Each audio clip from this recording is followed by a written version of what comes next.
Assalamualaikum warahmatullahi wabarakatuh. Perkenalkan, nama saya Lilis Nur Hidayah dengan nomor induk 877623923 UPBJJ Bandar Lampung Pokjar Salut HMPTI, Fakultas Keguruan dan Ilmu Pendidikan, jurusan Pendidikan Guru Sekolah Dasar.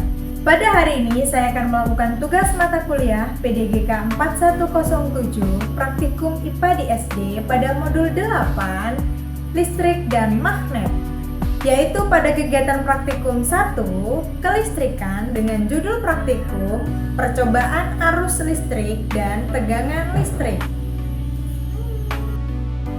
Listrik dinamis mempelajari tentang muatan listrik yang bergerak yang kita sebut sebagai arus listrik.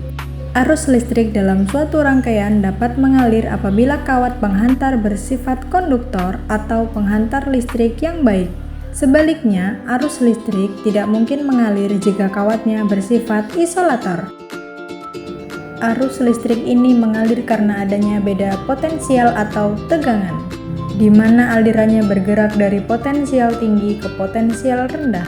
Secara konvensional, arah arus listrik mengalir berlawanan dengan arah aliran elektron.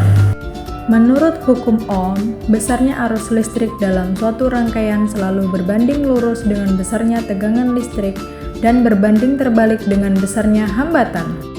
Alat dan bahan yang digunakan untuk praktikum kali ini, yang pertama ada baterai, ada kabel penghubung antara kutub plus dan kutub minus, lalu lampu, dan berbagai bahan uji, konduktor, dan isolator seperti grafit atau isi pensil, plastik, besi, kertas, air biasa, air garam, sendok, penghapus, tembaga, dan kayu.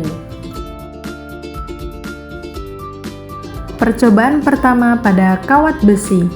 Pada kawat besi ternyata lampunya menyala karena dapat menghantarkan listrik atau konduktor. Yang kedua, kawat tembaga. Pada kawat tembaga ternyata lampunya juga menyala karena dapat menghantarkan listrik atau konduktor. Yang ketiga, sendok perak. Ternyata pada sendok perak lampunya juga menyala karena dapat menghantarkan listrik atau konduktor. Keempat, kayu. Lampu tidak menyala karena kayu tidak mengantarkan listrik atau kayu bersifat isolator. Kelima, penghapus. Ternyata lampu tidak menyala karena penghapus tidak menghantarkan listrik atau bersifat isolator. Keenam, grafit atau mata pensil. Pada grafit ternyata lampunya menyala karena dapat mengantarkan listrik atau konduktor. Ketujuh, kertas. Lampu tidak menyala karena kertas tidak menghantarkan listrik atau bersifat isolator. Kedelapan, tas plastik. Lampu tidak menyala karena tas plastik tidak menghantarkan listrik atau tas plastik bersifat isolator. 9, air keran. Lampu tidak menyala karena air tidak mengantarkan listrik atau bersifat isolator. 10, air garam. Pada air garam ternyata lampunya menyala karena dapat mengantarkan listrik atau konduktor. Kesimpulan, agar arus listrik mengalir, kita memerlukan kawat penghantar yang bersifat konduktor. Bahan yang menghantarkan arus dinamakan konduktor, sedangkan yang tidak menghantarkan dinamakan isolator.